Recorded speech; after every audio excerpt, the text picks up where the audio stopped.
കേരളത്തിലെ സ്കൂളുകളിൽ അധ്യാപകർ മൂന്നാം മുറ പ്രയോഗം നടപ്പാക്കിയിരുന്നൊരു കാലമുണ്ട്. അന്നൊക്കെ അധ്യാപകരുടെ കയ്യിൽ നിന്ന് കണക്കിന് തല്ലുവാങ്ങിയിട്ടുള്ളവരാണ് നമ്മളിൽ പലരും. അക്കാലത്ത് ഒരുതരം കാട്ടുനീതിയാണ് സ്കൂളുകളിൽ നടപ്പാക്കിയിരുന്നത്. പിന്നീട് കുട്ടികളുടെ കാര്യത്തിൽ കർശനമായ നിയമങ്ങൾ വന്നു. എന്നിട്ടും സ്കൂളുകളിൽ വിദ്യാർത്ഥികളെ അകാരണമായി തല്ലിച്ചതയ്ക്കുന്ന അധ്യാപകരുണ്ട്. കാസർഗോഡ് കുണ്ടൻകുഴി ഗവൺമെൻറ് ഹയർ സെക്കൻഡറി സ്കൂളിൽ വിദ്യാർത്ഥിയുടെ കർണപുടം അടിച്ചു പൊട്ടിച്ചതായി പരാതി. അസംബ്ലിയിൽ നിൽക്കുമ്പോൾ ചരൽക്കല്ല് കാലുകൊണ്ട് നീക്കിയെന്ന് പറഞ്ഞ് പ്രധാന അധ്യാപകനാണ് 9ാം ക്ലാസ് വിദ്യാർത്ഥിയെ മർദ്ദിച്ചത്.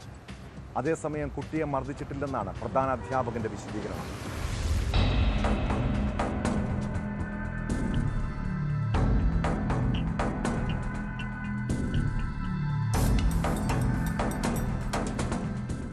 കഴിഞ്ഞ തിങ്കളാഴ്ചയാണ് സംഭവം.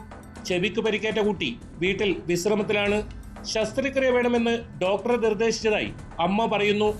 അസംബ്ലിയിൽ നിൽക്കുമ്പോൾ ചരൽക്കല്ല് കാലുകൊണ്ട് നീക്കിയെന്ന കാരണത്താലാണ് കുട്ടിയെ അടിച്ചത്.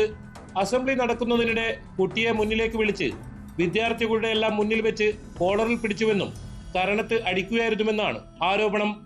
മകൻ സ്കൂളിനെ അസംബ്ലിയില് ഇതിന്റെ ചരലുണ്ടായിന്. ചരലിങ്ങനെ നീക്കുമ്പോ HM ഓനെ മുമ്പിലോട്ട് വിളിച്ചിട്ട് കോളർ പിടിച്ചിട്ട് അടിച്ചു. എന്ത് ചെയ്യുന്നുണ്ടായിന് ചോദ്യം ചോദിച്ചിട്ടാ. 5ാം ക്ലാസ് മുതൽ 10ാം ക്ലാസ്സിലുള്ള 700 കൂടുതലും പിള്ളേരുണ്ടാവും. അവരെ മുമ്പിൽ വെച്ചാണ് തല്ലിയത്.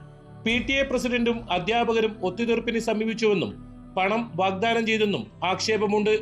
അതേസമയം കുട്ടിയെ മർദ്ദിച്ചിട്ടില്ലെന്നാണ് പ്രധാന അധ്യാപകന്റെ വിശദീകരണം.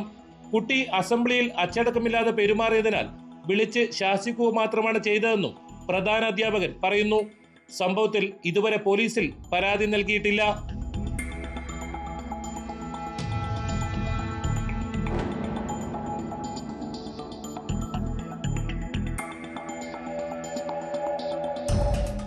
ന്യൂസ് 18 കാസർഗോഡ്.